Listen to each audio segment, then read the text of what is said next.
kita yang kemarin ya Bapak Ibu. Hari ini kita masuk ke modul 2 persiapan pembelajaran berdiferensiasi. Ini saya usahakan cepat ya Bapak Ibu biar segera Pak Jido maju. Aku deg-degan loh. Oke Bapak Ibu, yang pertama memodifikasi modul ajar 1. Silakan Bapak Ibu klik videonya memodifikasi modul ajar sesuai prinsip pembelajaran berdiferensiasi. Ini sebenarnya memodifikasi modul ajar 1 dan memodifikasi modul ajar 2 ini hampir sama isinya Bapak Ibu, karena kita disuruh memodifikasi dengan pembelajaran diferensiasi tadi. Nah, jadi untuk yang video yang pertama memodifikasi modul ajar 1 ini untuk materi SD, jenjang SD pelajaran matematika. Jadi Bapak Ibu guru yang mau melihat contoh modul ajar yang terdiferensiasi mata pelajaran matematika boleh dilihat di lampiran memodifikasi modul ajar sesuai prinsip pembelajaran terdiferensiasi. Sebelum kita masuk ke memodifikasi modul ajar 2, sebelum refleksi ya Bapak Ibu, nanti kita bahas latihan pemahamannya. Memodifikasi modul ajar 2 ini pelajaran bahasa Indonesia. Topik berapa teh Bu? Topik yang ke penyesuaian. Oke. Modul yang kedua.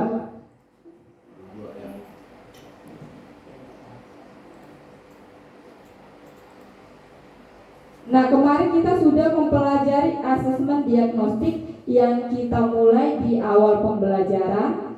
Setelah itu kita memetakan siswa sesuai dengan kebutuhan dan karakternya dari hasil asesmen. Ini maksudnya dikelompokkan ya Bapak Ibu, bukan berarti kalau di dalam pembelajaran nanti yang paham utuh satu kelompok, paham sebagian satu kelompok, bukan begitu ya Bapak Ibu, masih mengelompokkan, memetakan. Setelah kita kelompokkan tadi, kita identifikasi apakah muridnya sudah memenuhi kompetensi prasyarat dari materi yang akan dipelajari atau belum, apakah dia sudah memenuhi syarat tadi.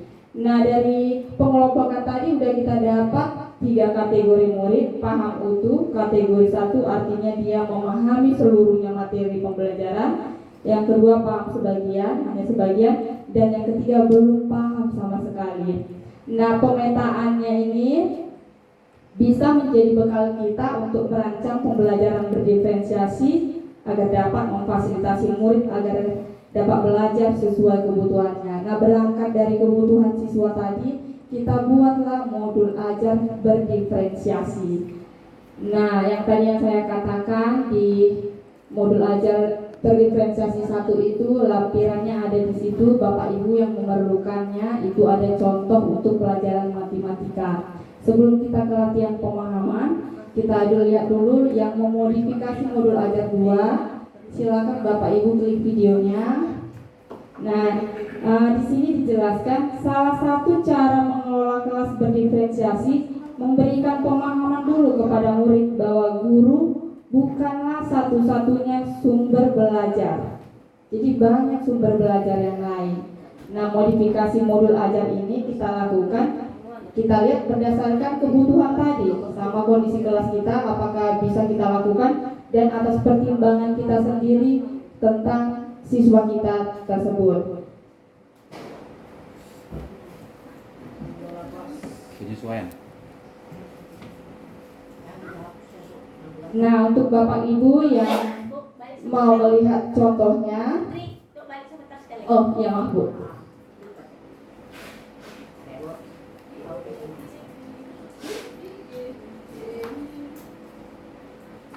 Nah, untuk Bapak Ibu yang mau melihat contoh modul ajarnya, boleh dilihat di lampiran modul ajar terdiferensiasi bagian kedua. Ini adalah contoh untuk modul ajar bahasa Indonesia. Nah, strateginya bagaimana Bapak Ibu? Kita buka dulu sedikit ya Bapak Ibu.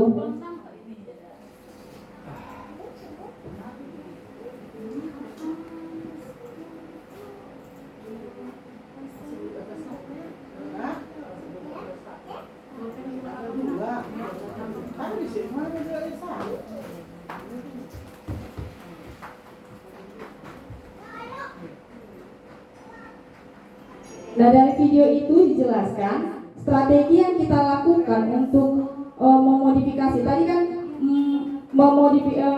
merancang pembelajaran berdiferensiasi itu ada 3. Yang pertama proses, yang kedua produk, yang ketiga konten. Oh ya Kiki ya? Nah, ini Ibu Sari. Enggak Bu. Enggak Bu. Tapi ada tanda-tanda. Tapi nggak nampak Iya, ini bisa dibuka di lampirannya ya Bu. Ada di lampiran sini ya Bu. Iya Bu. Nah, jadi intinya dari video ini strateginya itu yang dilakukan adalah pada proses pembelajarannya. Nah, ini kita mau membuat modul ajar diferensiasi dalam pembelajarannya, tapi berdasarkan hasil asesmen. Jadi yang pertama, murid kita kelompokkan dulu jadi 3 kelompok. Boleh lebih Bapak Ibu sesuai dengan kondisi anaknya masing-masing.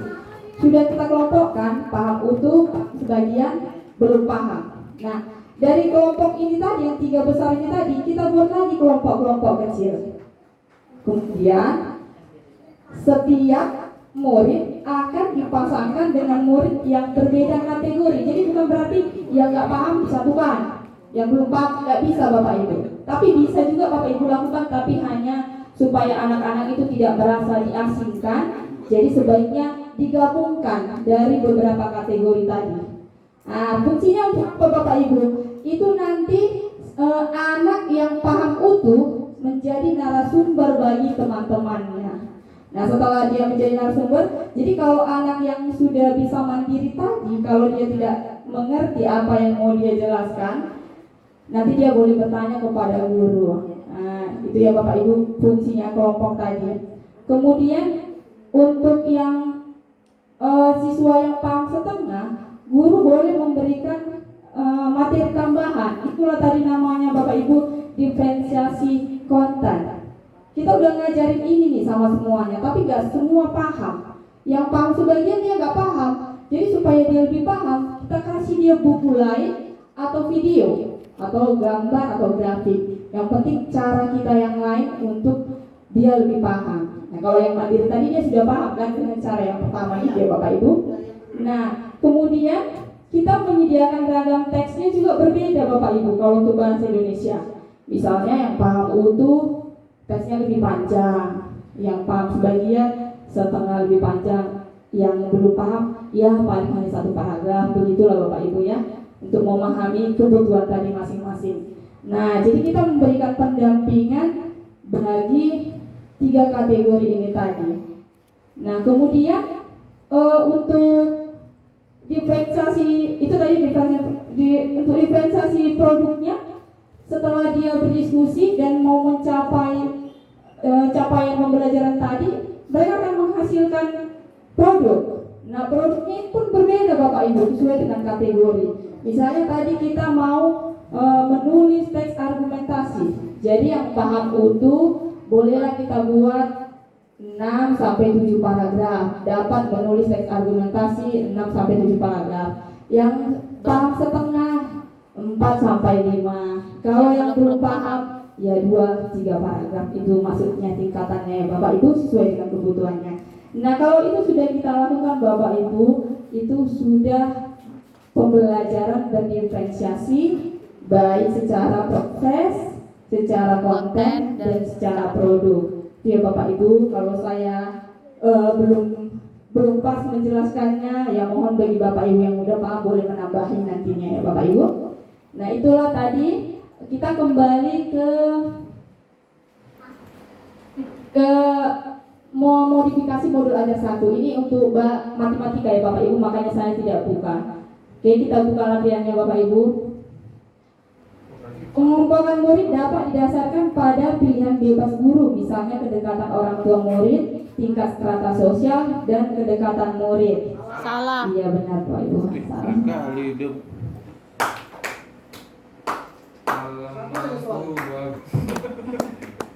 Oke, kita lanjut Bapak Ibu ke reflektif.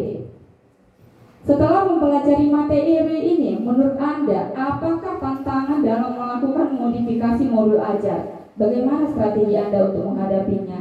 Nah, ini jawaban saya Bapak Ibu. Tantangan dalam melakukan modifikasi modul ajar adalah menyesuaikan modul ajar tadi dengan karakteristik dan kebutuhan murid. Ternyata bukan hanya siswa yang belajar, dengan belajar PMM ini saya harus lebih banyak lagi belajar. Banyak yang nggak saya tahu ternyata Bapak Ibu.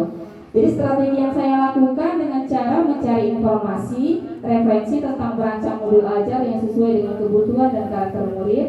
Yang kedua, berdiskusi dengan rekan, guru lain, dan meniru praktik baik guru lain yang sesuai dengan kebutuhan dan karakter murid. Saya masih banyak meniru Bapak Ibu. Paling ya saya sering tanya ya sama Pak Judul ini. Kalau sama Pak Ion, payah menanyanya Bapak Ibu. Repot Bapak Ibu. Ditanya belanja ya? Enggak Pak.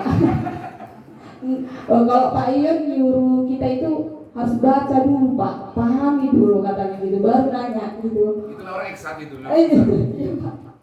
Itu ya Bapak Ibu. Siapa Pak Judo itu? Siapa? Mana dia? Mana? Padahal saya bertanya-tanya ini Pak. Kamu nanya. Oh si Bella ya, aku udah tahu lah ini pokoknya. Untung aku gak pernah dibilang sama Pak Ion. Pahami dulu Bu SMP, gak pernah dibilang. Ya mungkin mengajarin orang kan Bu sesuai dengan karakternya masing-masing tadi Bu. Iya Bu. Saya memang nggak disuruh baca dulu, baru bertanya. Gak gitu sih Bu sebenarnya. Kalau aku disuruh gitu, udah aku tutup aja Pak Ion. Itu karena pada saat apa aja tuh? Pada saat sibuk. Sibuk. Antusias. Strategi yang saya lakukan dengan cara yang pertama mencari informasi atau referensi tentang merancang modul ajar. Yang kedua berdiskusi dengan rekan atau guru lain dan meniru praktik baik guru lain. Tunjuknya udah bersuara.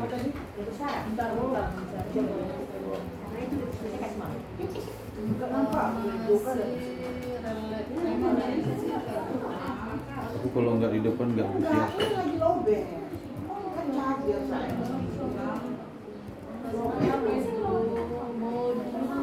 Modul ajar sesuai dengan kebutuhan dan karakter murid.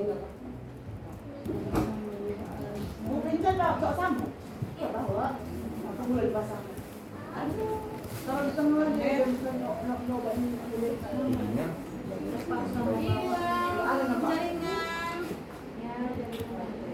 Jaringan diputus. Ini aku perbaiki semua. Ya, Oke, sudah Bapak Ibu. sudah Bu. Oh, apa yang eksternal? Terus sini harusnya kalau ada bisa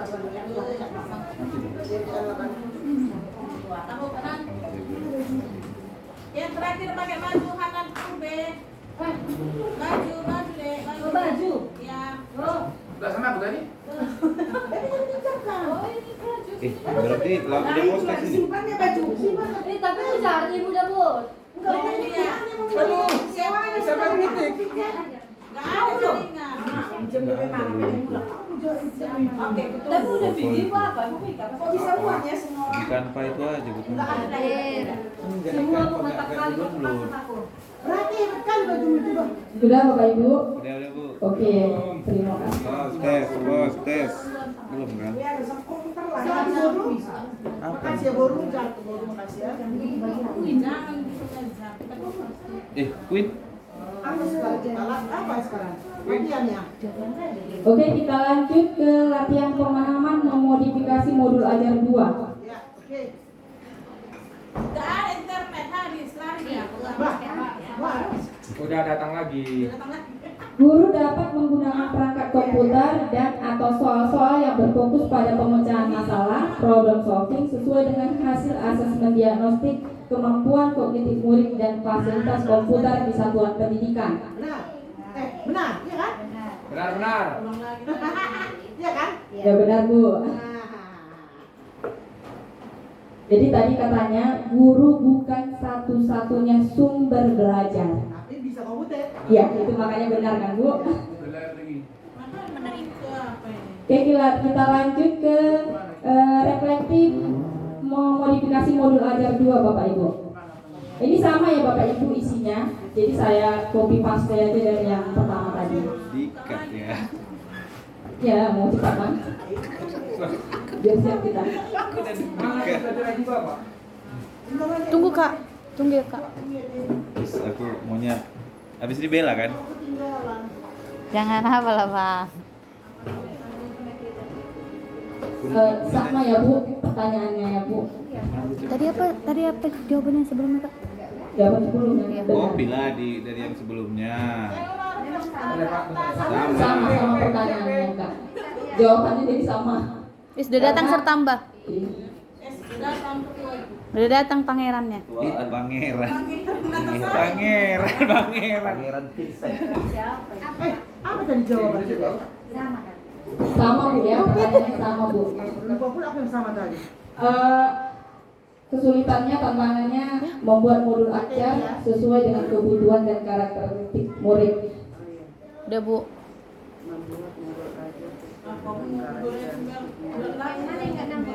Apa Bu? Ada di situ. Oh, aja pakai jaringan. Iya memang Oke, baru buka memerlukan lagi. waktu yang lama ya kan.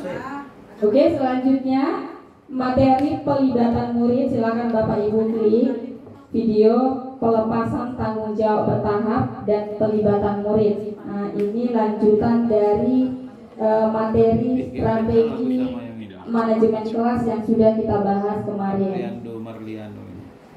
Kawan. Kawan kayaknya. Kawanku Pak. Nah, apa itu pelepasan tanggung jawab bertahap?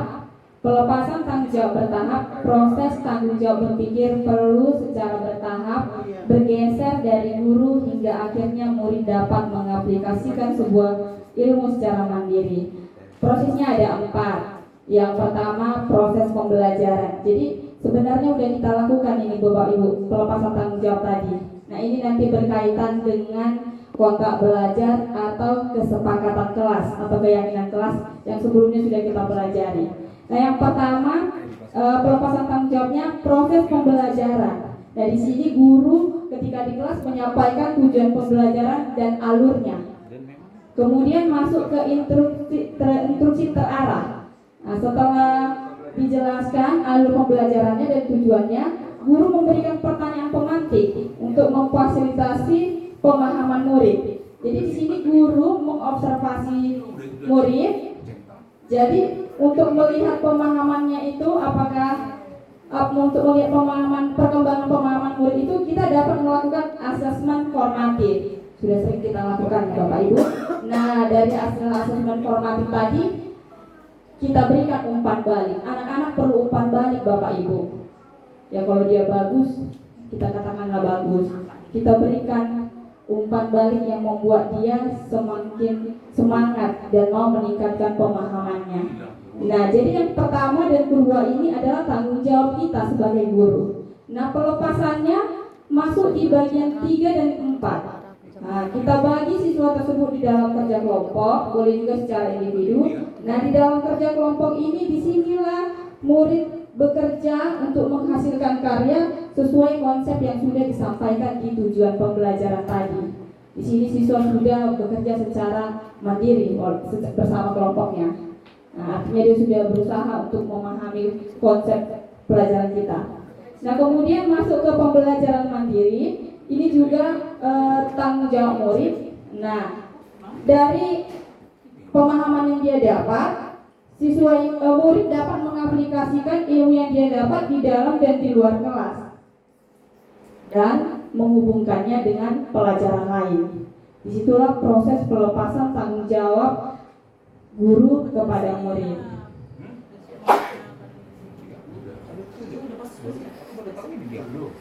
Diatur juga kayak gitu.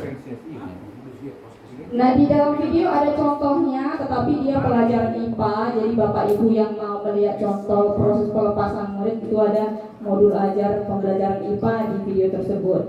Nah, proses pelepasan tanggung jawab ini namanya juga tanggung jawab guru ke murid. Berarti dua-duanya terlibat gitu ya Bapak Ibu. Seperti yang kemarin kita pelajari, keterlibatan murid itu wajib dan perlu untuk setiap proses pembelajaran. Nah, proses pembelajaran itu yang mana saja Bapak Ibu? Dari perencanaan, pelaksanaan, sampai refleksi. Itu perlu melibatkan murid.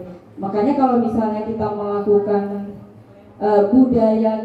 budaya tanggung jawab itu akan tercipta kepada siswa ketika kita sudah memberikan siswa kesempatan untuk terlibat dalam keyakinan kelas yang kita buat. Contohnya kita ini diskusi kelompok. Ayo setiap kelompok buat kesepakatan kelompok masing-masing. Mereka akan membuat kesepakatannya. Contohnya yang pertama, tidak boleh menyanggah teman tanpa angkat tangan. Dua, tidak boleh melarang teman berpendapat. Hal-hal yang sederhana begitu Bapak Ibu. Jadi dia sendiri yang membuat kesepakatannya dan dia akan bertanggung jawab melaksanakan itu. Itu proses pelibatan murid. Oke, kita lanjut ke bagian latihan pemahaman ya Bapak Ibu. Sebagai pendidik kita dapat melibatkan murid dalam belajar. Murid dapat dilibatkan dalam proses pembelajaran dari tahap perencanaan hingga tahap refleksi. Benar. Benar ya Bapak Ibu. Tadi baru dibilang. Pelepasan tanggung jawab bertahap adalah sebuah proses di mana tanggung jawab berpikir perlu secara bertahap bergeser dari guru hingga akhirnya peserta didik dapat mengaplikasikan sebuah ilmu secara mandiri. Benar. Ya benar.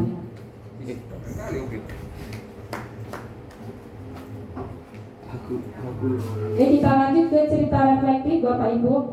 Saat bersekolah dulu, apakah ibu dan bapak mempunyai peran dalam proses belajar? Jika ya, seperti apa peran yang dimiliki? Ya saya hanya menuliskan ini Bapak Ibu, hanya ini yang saya ingat.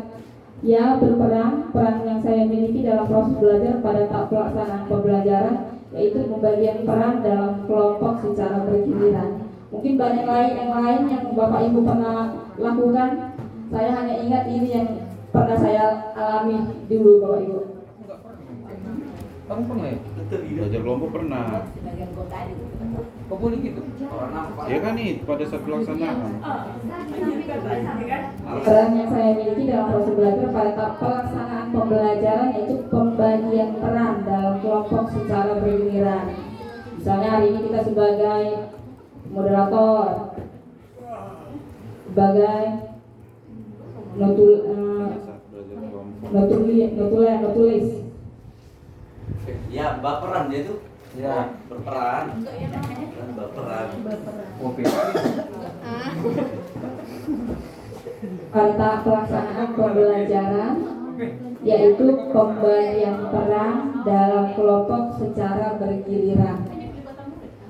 Ya, ini kita di zaman dulu kala pernah nggak kita berperan dalam proses belajar? Ini yang saya alami. Iya ada itu dulu memang, tapi yang kerja cuma ketua sama sekretaris. Ibunya pakai dulu ketuanya. Iya. Oke Bapak Ibu. Oh belum. Pinjam dulu laptopnya Bapak Ibu untuk post test. Oke. Nggak peduli aku cek ya, aku tes ya, aku tes ya. Alat baru pula. Iya, cuma nggak bisa, jadi aku cuma keliling-keliling ya. Yes. Postes. Kayaknya sama ini soalnya ya. Semoga. Ya ini soalnya hanya sedikit-sedikit aja Bapak. Bapak Ibu 4 soal aja, hanya videonya aja yang panjang sampai 10 menit.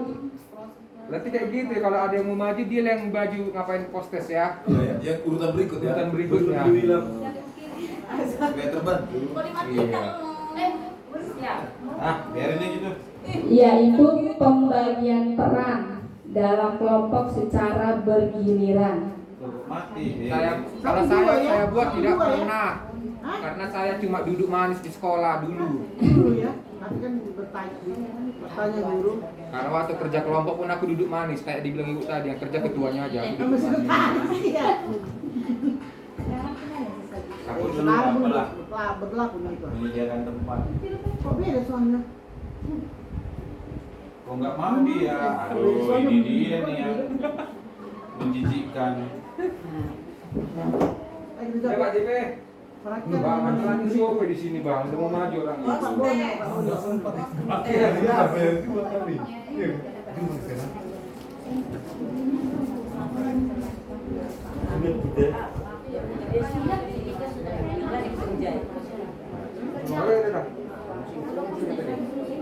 Siapa ya?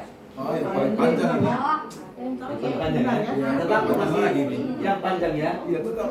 Apa masih pemegang rekor nih? Iya. Panjang. Yang gemuk enggak ya?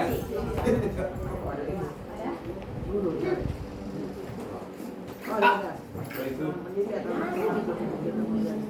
Jadi gitu. Kawer. Apa yang boleh? Kawer. Ya. Terakhir. Ada Jadi itu terakhir.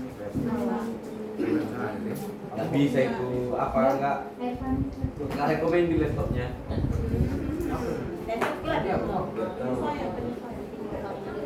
Oh, Iya. Nggak apa, nggak tuntas. Mana yang beli? Karena semua di kelas. Iya. Ini berarti nggak support. Memang nggak rekomend itu laptop. Itu model laptop lama. Mungkin Bapak Ibu semua udah tuntas ya Bapak Ibu. Kelamaan. Oh belum. Belum, Oh Bu. belum dicoba. Nunggu kok, kami Nunggu nunggu. kami. Bu, harus nunggu ya. Iya dong. Kita harus cepat Bapak Ibu. Biar maju Pak Juni. Nanti Mas apa biar Biar sengaja nyapu lama-lama ke sini. yang kedua. Biar istirahat. Janganlah Bang, udah pengen maju kali ya, Pak. Udah lah. Kalau manajemen. Ah, nomor HP itu kan ada sama. Oh, bisa bisa. Kedua kan? Karena di kelas.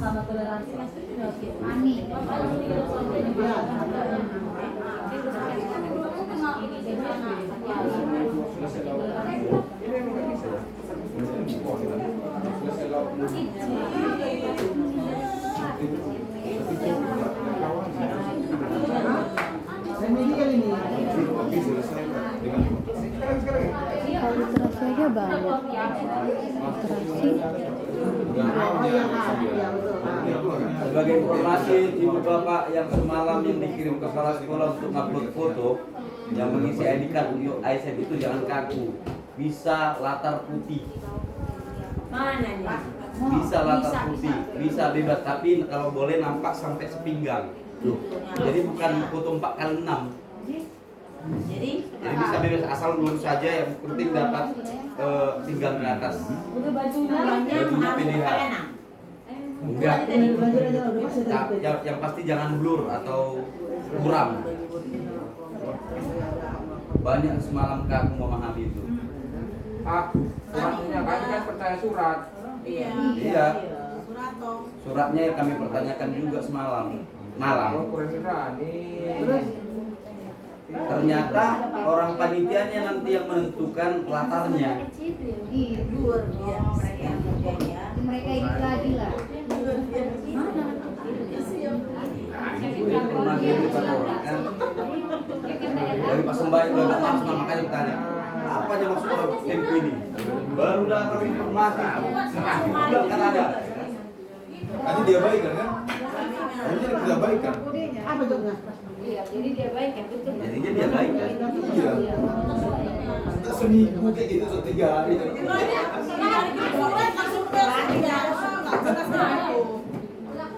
Kami pakai masing-masing.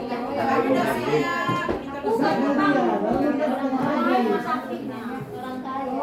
Udah dibaca kelompok berarti bisa. Itu aja. Iya, nanti program banyak. Iya, harus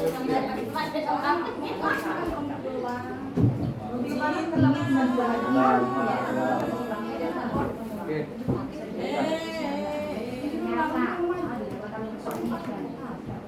Satu modul lagi kan. Iya. Mana. Ini.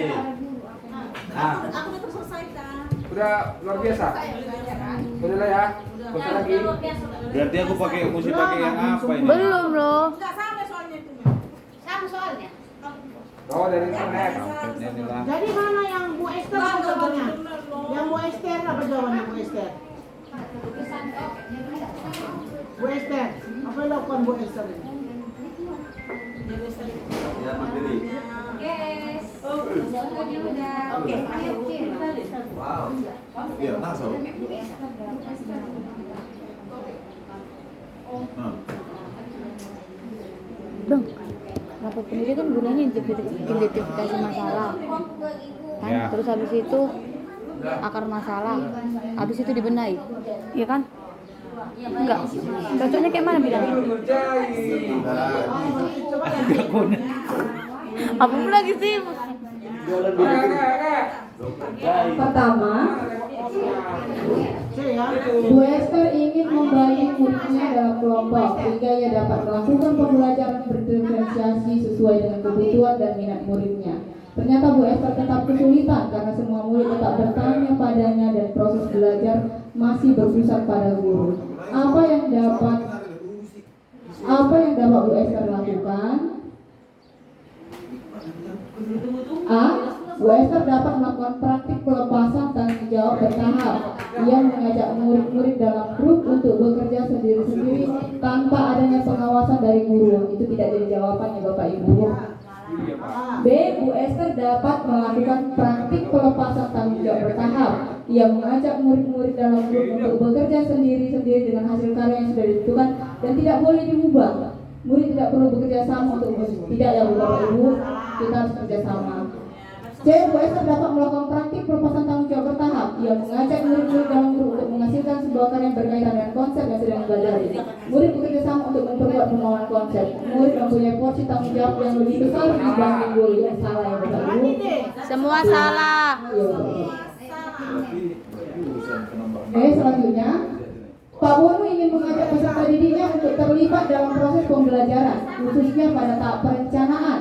Salah satu langkah yang bisa dilakukan oleh Pak Bono adalah Seharusnya Boni. mengajak murid untuk menyepakati target dan tujuan belajar. Bisa mengajak murid berdiskusi terkait cara belajar dan strategi yang diinginkan. Bisa. Iya benar, ada di benar.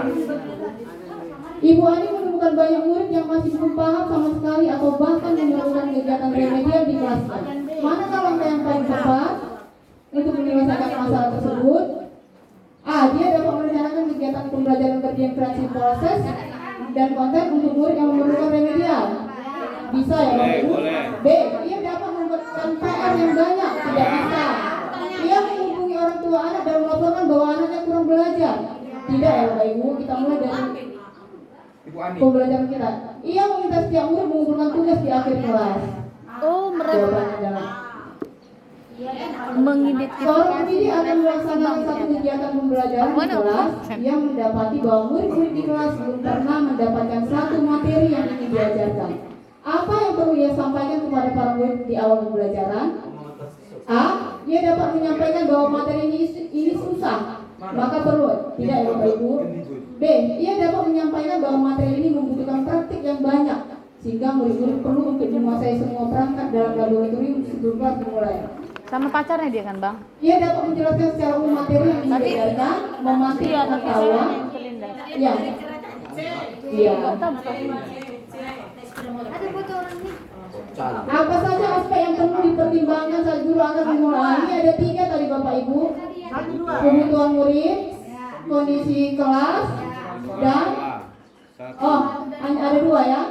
Kebutuhan murid dan Kondisi kelas. kondisi kelas. Si. 1 dan 2. 1-2. Terima kasih Bu. Luar biasa. Oke Bapak Ibu. Sama suami lagi. Dia Tiga salah, Bu Esther tadi salah kurvanya. Ya. Mau jalan. Nanti 3 lagi. Menurut 3 lagi. Satu lagi ya Pak. Satu lagi suruh 3 ya. Adanya. Ada baru 3. 3 lulus aja. Oke, yang ketiga, mari kita buka Bapak Ibu penguatan literasi SMP dan SMA. Materi yang pertama strategi literasi. Ini penting nih. Silakan Bapak Ibu klik videonya strategi literasi di SMP dan di SMA. Kok mirip Bang Tambah? Ini yang tergambar. Ini proses. Pak Bulu kan. Nah, strategi literasi di SMP dan SMA. Penguatan literasi itu sangat penting ya Bapak Ibu, dan literasi bukan hanya tugas guru bahasa Indonesia saja, tetapi itu tugas kita semua. Jadi kita perlu Strategi literasi. memfasilitasi murid untuk mengeksplorasi teks yang terkait dengan topik yang kita pelajari agar mendapatkan ilmu yang bermakna. Jadi dengan keterampilannya itu tadi, dia dapat berpikir kritis dan kreatif. Nah, untuk meningkatkan kecakapan berpikir tadi, kita perlu ada 3 area penerapan strategi penguatan literasi di sekolah. Yang pertama, lingkungan fisik, kayak teks. Yang kedua, program ramah literasi. Yang ketiga, pembelajaran dalam kelas. Nah, program ramah literasi ini bisa kita buat dengan, kalau di sini tidak ada ya Bapak Ibu, perpustakaan keliling. Kalau di Samosir ada. Ada Bu, ada. Pernah datang Bu kemarin. Oh, Pernah. saya belum tahu ya. Oh, ada ya. Oh, ada ya Bapak Ibu ya. Nah, jadi kita berkolaborasi dengan perpustakaan keliling untuk menumbuhkan minat baca. Kemudian sebaiknya ada klub buku. Klub buku ini boleh dibentuk di sekolah. Kita memilihkan buku jadi anak-anak bisa membaca, mengeksplorasi teks tersebut. Kemudian kita bangkitkan kembali majalah dinding di sekolah. Itu juga perlu untuk literasi. Atau bisa juga dengan mengundang pembicara atau penulis yang ada di sekitar kita.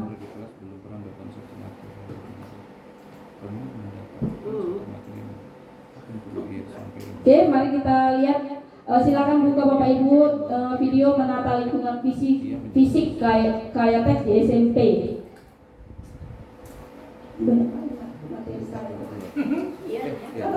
Iya.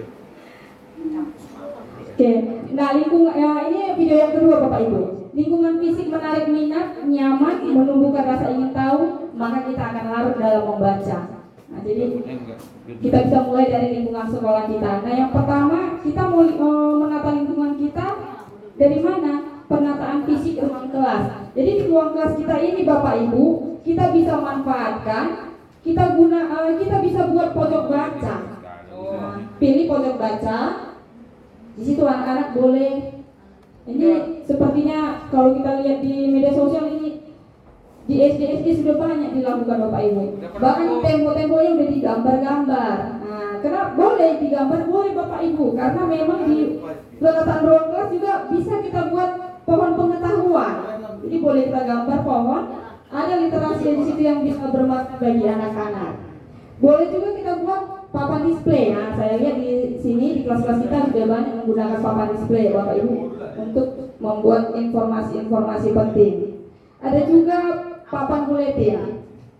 Yang kedua, penataan di perpustakaan. Nah, penataan di perpustakaan ini bisa kita gunakan dengan kita buat dengan pengaturan rak buku. Boleh juga papan display. Kemudian boleh juga membuat perpustakaan digital.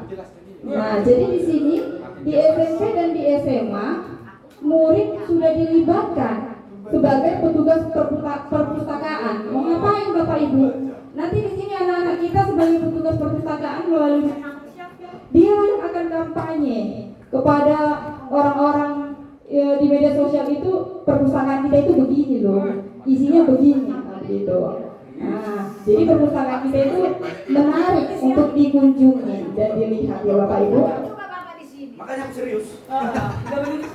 Kemudian ada juga sudut baca di gerbang sekolah. Nah, di gerbang sekolah ini bisa kita buat visi misi sekolah kita. Ini kita lihat sudah ada ya Bapak Ibu.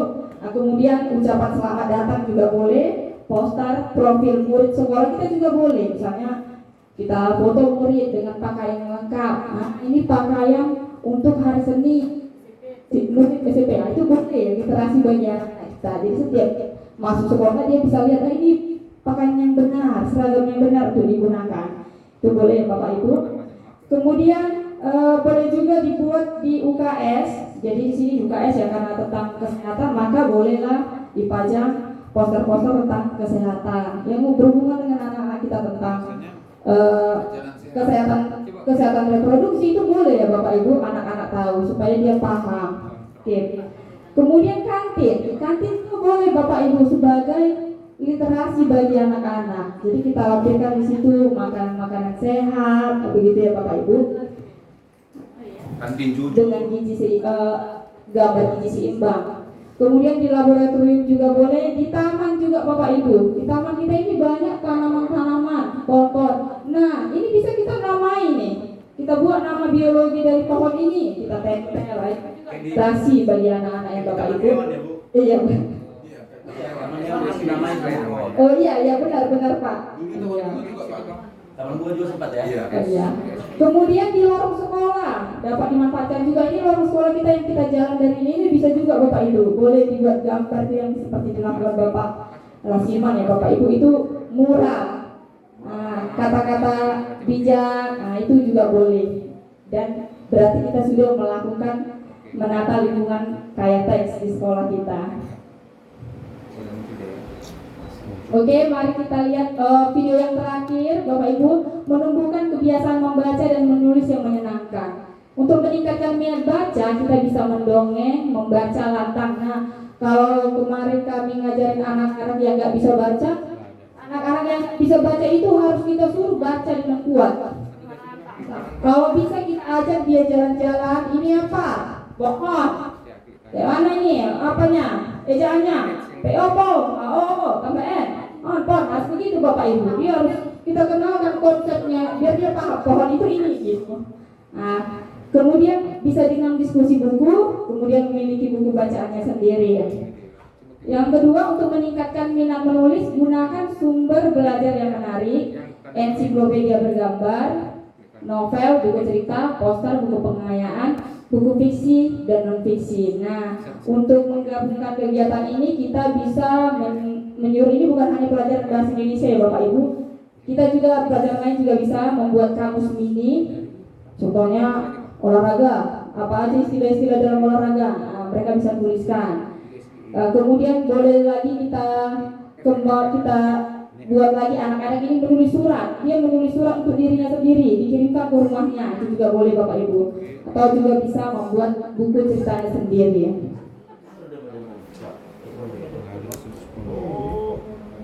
Nah, ini ada pesan dari Ibu Arum Bapak Ibu. Saya juga merasa kena ini yang disampaikan Ibu Arum ini.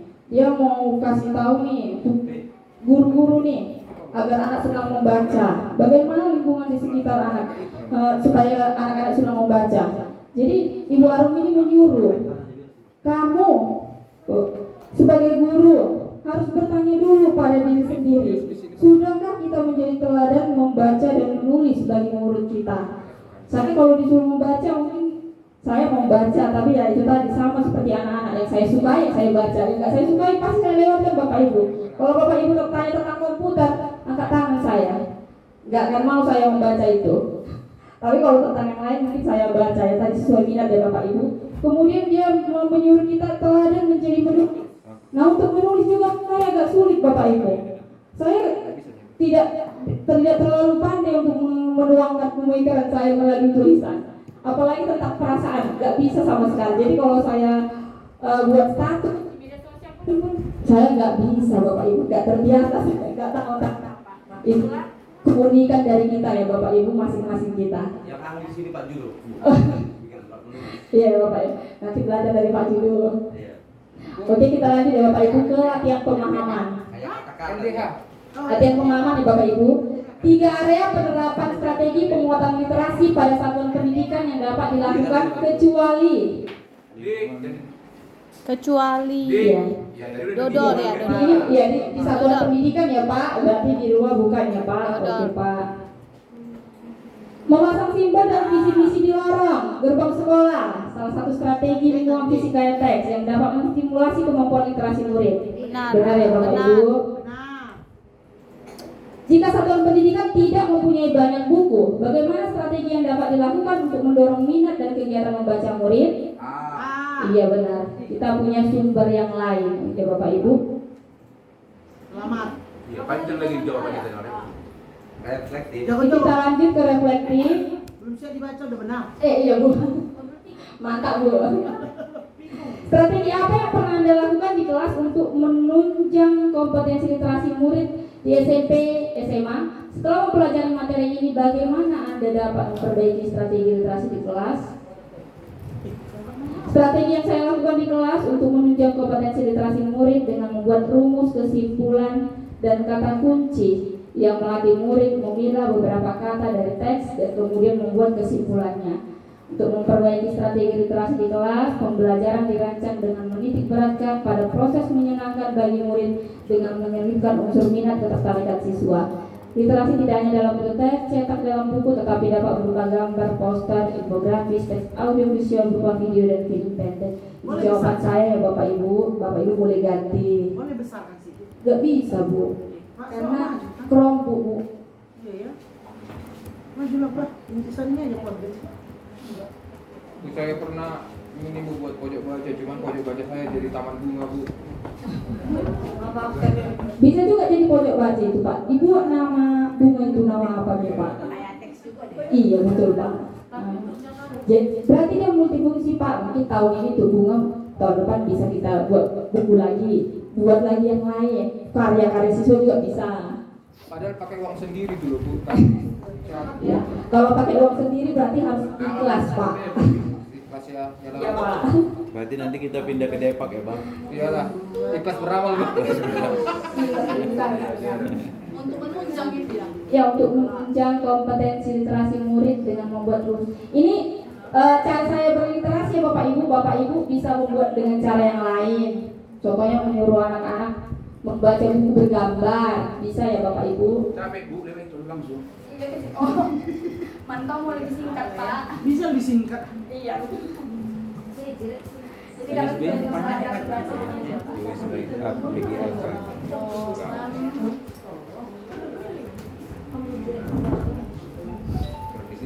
Fokus ada nggak? Pernah aku buat di dinding kelas kami irregular sama regular Pak. Nah, ya. 1 bulan hilang itu dari dinding.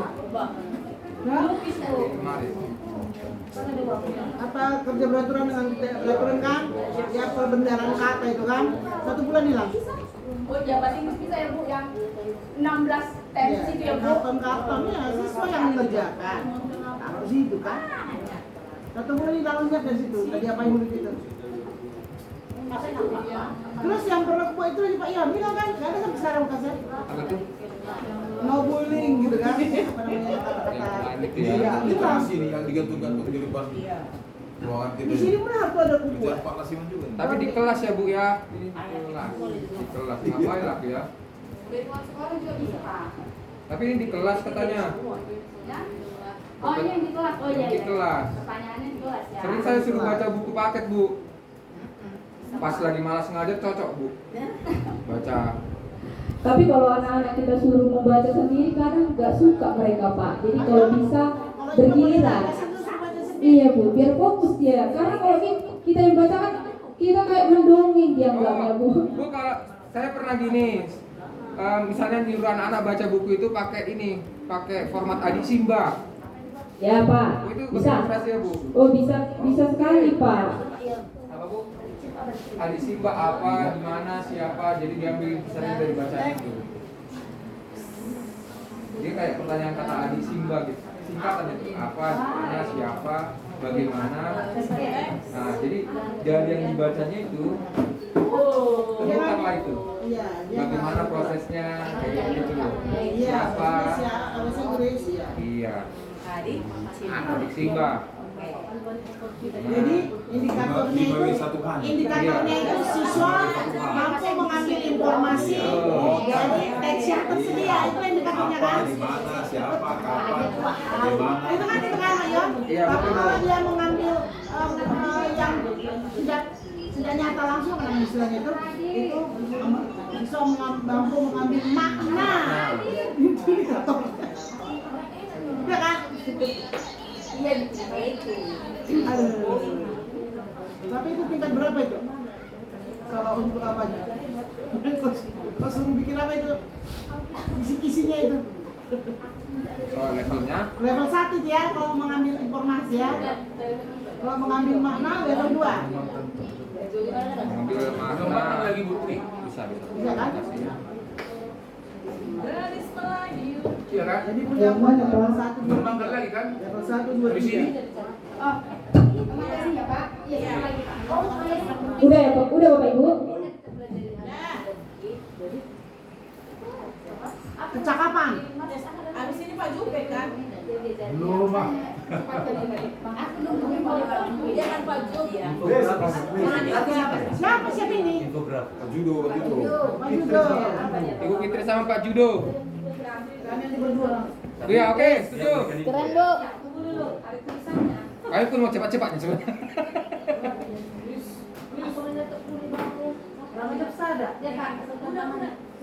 Atau bisa juga kita buat anak-anak itu membuat peta konsep Bapak Ibu. Nah, kalau saya suruh mereka gambar sesuka hati Bapak Ibu. Tak mau gambar bola, gambar boneka, gambar bunga, tetapi di dalamnya isi Singkat aja dia. teks yang dia baca.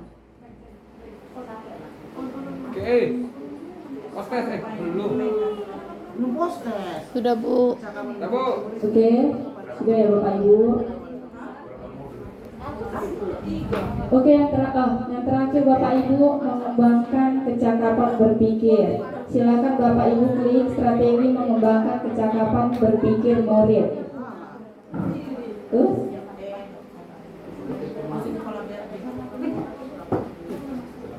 Oke, di dalam video ini Bapak Ibu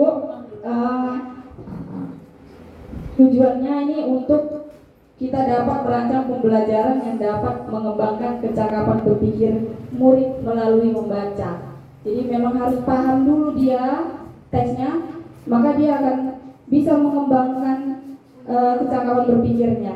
Makanya kalau ada siswa kita yang nggak bisa membaca, itu memang sangat sulit sekali Bapak Ibu. Membacanya nggak bisa, apalagi memahami. Bagaimana lagi dia mengaplikasikannya dalam kehidupan sehari-harinya. Nah, menurut PISA 2018, rata-rata kemampuan membaca murid Indonesia usia 15 tahun menurun dan mencapai angka terendah. Jadi kita di ranking dari ranking 72 dari 77 negara Bapak Ibu. Jadi memang kemampuan membaca kita menurun. 2018 menurun jadi seperti tahun 2000, sama seperti 18 tahun yang 2000 yang tahun 2000 yang lalu. Sangat menurun sekali ya Bapak Ibu. 2000 tahun yang lalu. Bukan maksud saya 18 tahun yang maksud lalu. saya Bu.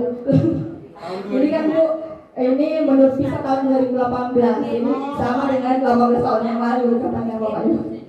Tahun 2000. Nah, bagaimana agar murid tidak hanya membaca tapi mampu mengembangkan kecakapan berpikirnya. Jadi ada 3 tingkat kecakapan berpikir menurut AKM, asesmen kompetensi minimum. Yang pertama dia menemukan informasi yang seperti Bapak katakan tadi, adik Simba. Nah, dia tahu isi informasinya. Kemudian dia memahami, kemudian dia bisa mengevaluasi dan merefleksi. Nah, strateginya ada panjang sekali nih Bapak Ibu di video. Jadi kita bisa menggunakan berbagai cara. Ada dengan pendekatan project. Apa? Project. Inquiry. Iya Bu. Ini penemuan. Jadi di panjang kali Bapak Ibu. Enggak apa-apa lah, bacakan aja. Jadi di sini kita disuruh guru menentukan tujuannya, level apa kecakapan murid tadi. Nah, kita level-levelkan lagi dia. Nah, kemudian kita diskusi tentang tema proyek, kemudian murid menjelaskan tujuan proyek yang berbasis masalah yang ada di sekitarnya. Nah, jadi ini misalnya Bapak Ibu, gurunya bilang ya, mengatakan ya, air di tempat kita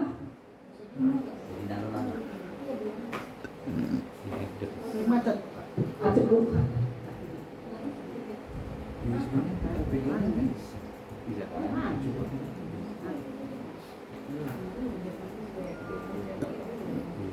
Kumpulan lagu Berarti terus. portnya Karena PKI di belakang nggak ada jadinya.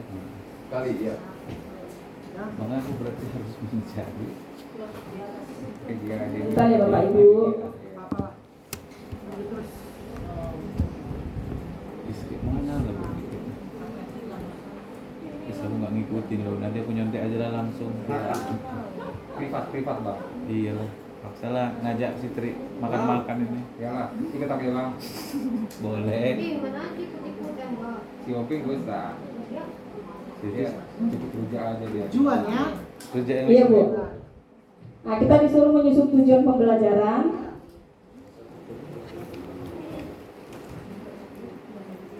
Sampai kapan ibu ini titik menit berapa? Nah, kemudian ini tadi kita bisa menyuruh murid untuk merangkum, menentukan pentingnya suatu hal dan menghubungkannya dan mengembangkan. Panjang kan Bapak Ibu memang.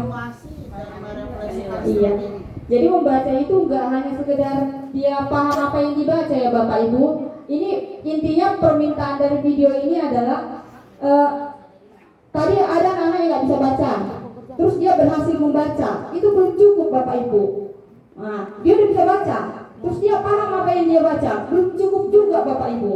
Jadi apa yang dia baca, dia pahami, dia harus bisa mengevaluasinya itu di dalam kehidupannya, bahkan bisa menghubungkannya dengan pelajaran lain.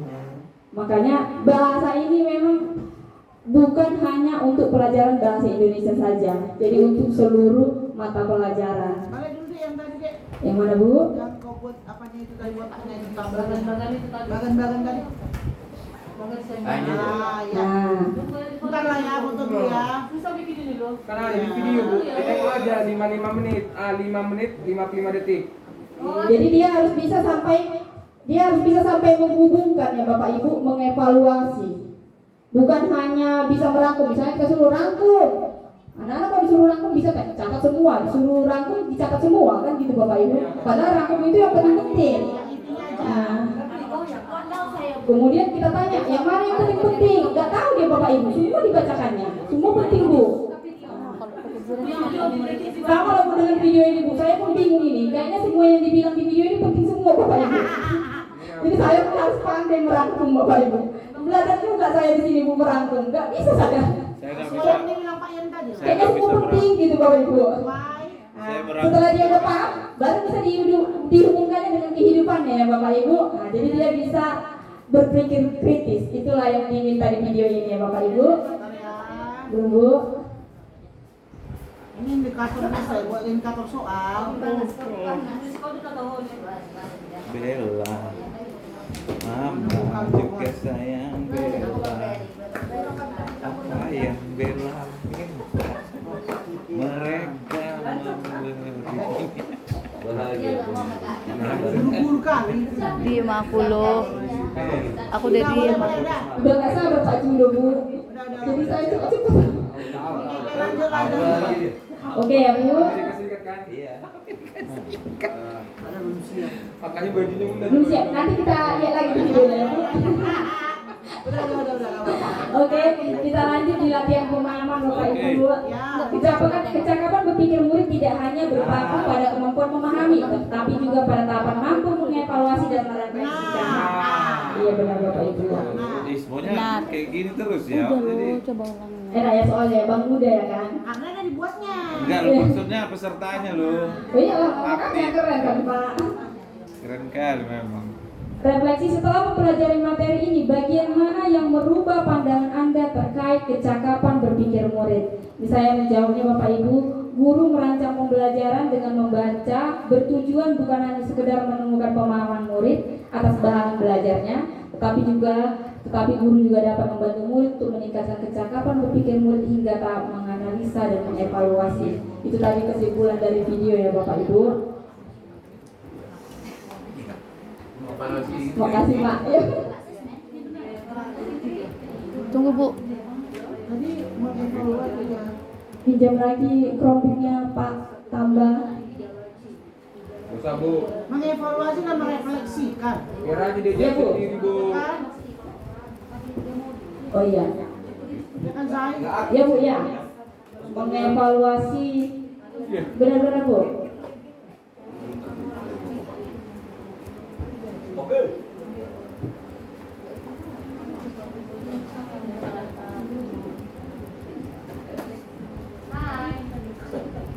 baju kering. Oke. Terima kasih Bu SLP koreksinya Bu. Ya Bu. Aku catat soalnya. Oke Bu. Bu, jadi kalau ini Bu. terus ya Bu, kalau peta konsep itu masuk ke tingkatan mana itu? Mengambil informasi, Analisa. memahami atau apa Bu? Iya, bagian yang kedua tadi Pak. Di video tadi menganalisa ya yang di tengah tadi ya Pak. Memahami.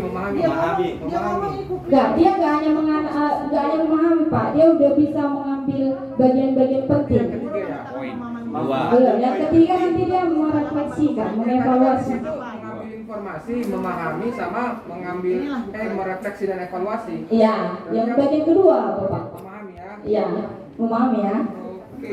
Nanti kalau mengambil poin Bertanya, aduh jangan. Bukan loh, Pak. Enggak Bu, dulu kan saya pernah ikut ini pelatihan MIME, membaca intensif dan membaca ekstensif. Iya. Kan? Ada beberapa banyak teknik yang dibuat kayak adisi. Enggak apa Iya, saya Pak. istirahat. Iya. Teknik skimming. Gaming, skimming, baca Jam cepat. 1 istirahat. Makanya Mana jam 12. itu kan kita padahal harapannya murid ini Senang abang ini kayak sampai bisa merefleksikan. Iya. Tetap majunya Bang. Tadi kan Ibu bilang ada apa untuk meningkatkan kecakapan kita memfasilitasinya. Iya. Ya kan, berarti kan ada tahapan-tahapan yang mau kita lewati. Iya. Oke, kalau cuma sekedar membaca kan mengambil informasi. Iya. Ketika buat peta konsepnya memahami. Nah, nanti maksudnya biar Iya. Jenis-jenis membaca ini pun banyak Pak. Tujuannya pun banyak. Tapi yang diminta di video ini harus sampai merefleksikan tadi. Iya, betul itu. Jadi tujuan membaca banyak, ada bukunya Pak. Nanti panjang kalau dijelaskan lagi Pak. enggak Bu, memang saya lagi tertarik dengan pelajaran bahasa Indonesia kok Bu. Karena saya baru sadar ternyata kecakapan berbahasa itu membuat orang sukses Bu. Baru sadar saya. Saya dulu mendewakan IPA, mendewakan matematika, mendewakan komputer. Ternyata enggak Bu. Iya. Kecakapan berbahasa adalah nomor 1. Iya, Pak. Jadi bahasa Indonesia. sambil menunggu ya Bapak Ibu, ini pengalaman saya aja dulu Bapak Ibu. Waktu saya SMA dulu, bahkan SMP dulu Bapak Ibu. Kalau guru saya menyuruh saya maju ke depan Bapak Ibu, jantungan saya gemetaran. Udah Bapak Ibu. Jadi saya maunya kalau udah disuruh di depan ngomong, maunya teman saya ribut semuanya. Ribut semuanya, nggak mendengarkan saya fokus sama guru saya aja. Karena kalau bayaran ini per ini ya saya bisa Bapak Ibu. Tapi kalau untuk ke depan kayaknya saya nggak tahu lagi saya ngomong apa Bapak Ibu. Nah berangkat dari pengalaman saya itulah yang saya ajarkan sama anak-anak Bapak Ibu. Nggak apa-apa salah nah. Yang penting maju. Kalau nggak boleh ini, tetap makan nasi. Ya itulah Bapak Ibu cara saya supaya anak-anak ini mau maju. Jadi sebenarnya mereka takut salah, takut yang disampaikan ini apa ya, apakah apalagi kalau nggak kita dukung kan, kuat suaramu, kan kita gitu kan Bapak Ibu. Apa nak bilang lah, nggak apa-apa. Jadi makanya kalau anak-anak ini selalu saya suruh, kau jangan hanya berdiam di rumahmu aja. Ayo keluar, langkahkan kakimu keluar. Kalau kau nanti masuk paret, luka kakimu, nyesal kau, nyesal lah Bu, ngapain kau nyesal? Besok ketika kau mau melangkah lagi, udah mau tengok itu paret, jadi nggak mau langkahi lagi. Jadi nggak apa-apa salah, maju aja, yang penting mencoba. Lama-lama nanti akan terbiasa. Enggak, saya nggak nanya Bu. Saya gini Bu, ini menghilangkan miskonsepsi selama ini. Saya pun salah satu yang didoktrin bahasa Indonesia itu gampang dulu. Iya Pak. Dari sekolah sampai sekarang.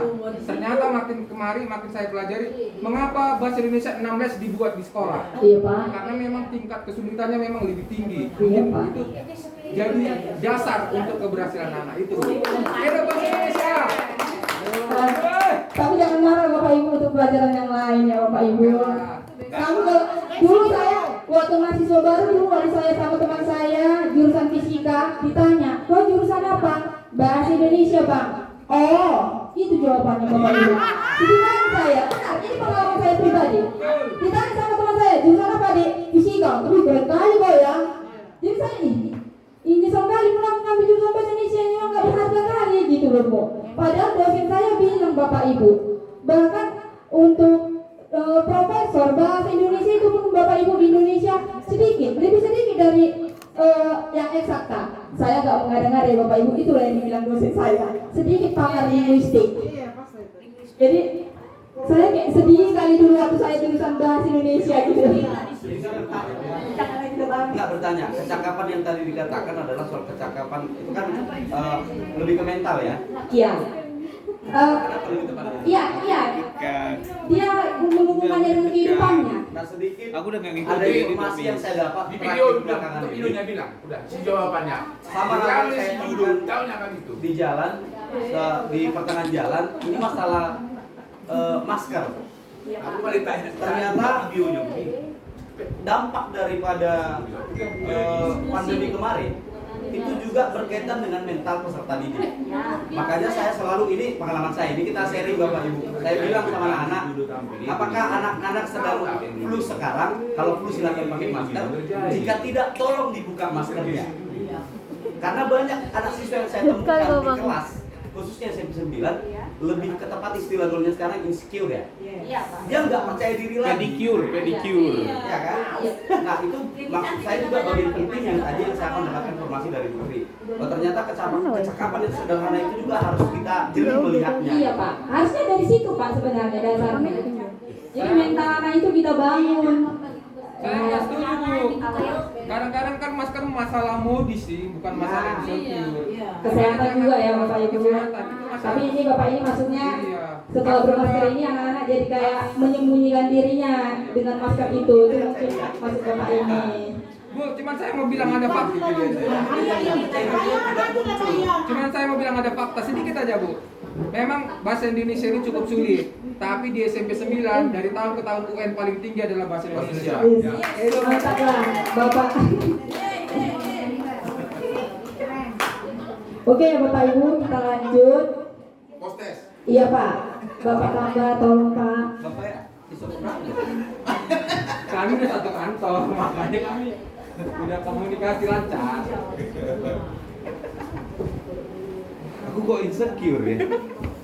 Abang kayak gitu. Dia tuh fakta loh. Bukan pedicure. Fakta dibilang. Oke, ini tadi ada dua strategi sebenarnya Bapak Ibu, project dengan VIP. Pada strategi VIP, very important point atau TPP, tandai poin penting, yang dijelaskan dalam video, apa yang perlu diperhatikan guru sebagai bahan pertimbangan untuk memberikan umpan balik bagi murid. A. Jumlah teks yang disiapkan oleh murid. B. Model dan desain penanda yang dibuat oleh murid. C. Alasan murid menandai bagian yang mereka anggap penting. D. Sumber atau referensi yang digunakan. Kita kan kalau kita suruh anak-anak membaca, terus cari yang penting-penting, merangkum lah istilahnya Bapak Ibu. Pasti kita tanya kenapa kau pilih itu? Pasti ada alasan ya kan Bapak Ibu. Berarti ada informasi di dalamnya Bapak Ibu. Maka itu adalah kita tanya alasan murid menandai bagian yang mereka anggap penting. Yang kedua, salah satu contoh program ramah literasi yang dapat diterapkan di lingkungan SMP dan SMA adalah mengadakan klub buku. Klub buku dapat berfungsi sebagai wadah untuk mendiskusikan buku bersama-sama. Bagaimana peran guru dalam kegiatan klub buku ini? A. Guru memilihkan buku yang akan didiskusikan dalam klub buku. B. Guru mengajukan pertanyaan pemantik yang sesuai saat diskusi buku. C. Guru memastikan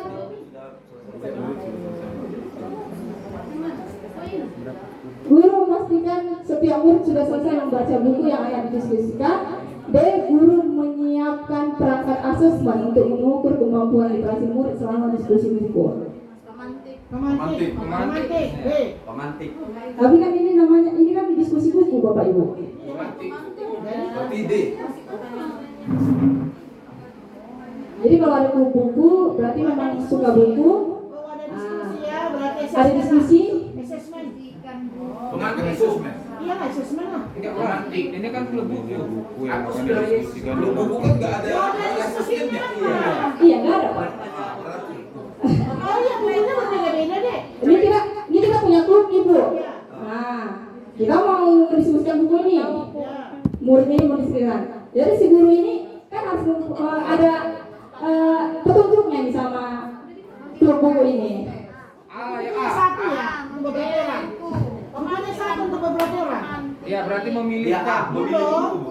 Iya, kita memilihkan buku karena kalau dia yang memilih Bapak Ibu, kalau satu yang memilih berarti dia udah paham, yang lain belum kan gitu Bapak Ibu. Jadi guru yang memilihkan, mereka akan diskusikan buku itu Bapak Ibu. Kami sudah yes, B kami buat pemantik. Pemantik ya. Nanti kita ngomong. Oke, kita jawab pemantik ya Bapak Ibu. Nah, udah dijawab Bapak. Mana Bapak Ibu jawabannya? Ini juga Bu, pengalaman kita menjawab hostes. Kalau dia salah satu, yang saya lihat, dia tetap luar biasa. Ya ya. Jadi, Ya udah sekarang aja. Oke, kita lempar dia kalau nggak bersalah. Yang ketiga, salah satu contoh lingkungan fisik kayak baik di SMP.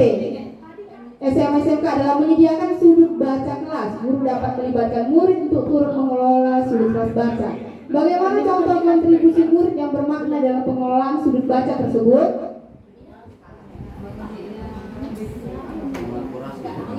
Mengakurasi itu,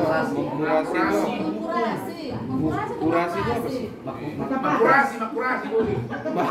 Kasih beras dulu. Gak ada, mengkurasinya ini. Oras. Iya, jawabannya mengkurasi itu adalah mengelola.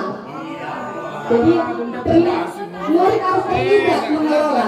Lempar nanti Glenn. Jadi kita buat boleh baca, murid yang mengerjakannya ya Bapak Ibu. Mengkurasi itu mengelola. Paling panjang pula jawabannya. Minat baca bukanlah sesuatu yang bisa muncul tiba-tiba seiring dengan bertambahnya usia. Perlu dilakukan usaha yang disengaja dan rutin untuk menumbuhkan minat tersebut. Betul. Iya benar lah deh. Iya benar. Nggak bisa, bukan ini ya Bu, harus bukan muncul tiba-tiba ya Bu. Iya, harus kita tumbuhkan. Oke, silakan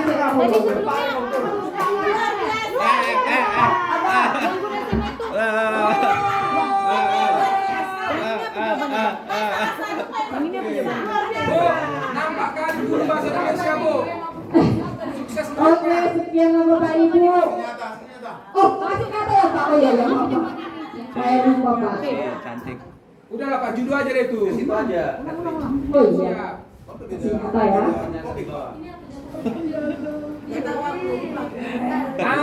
Membuat fiksi karya teks kayak teks di kelas. Wah, cocok ini.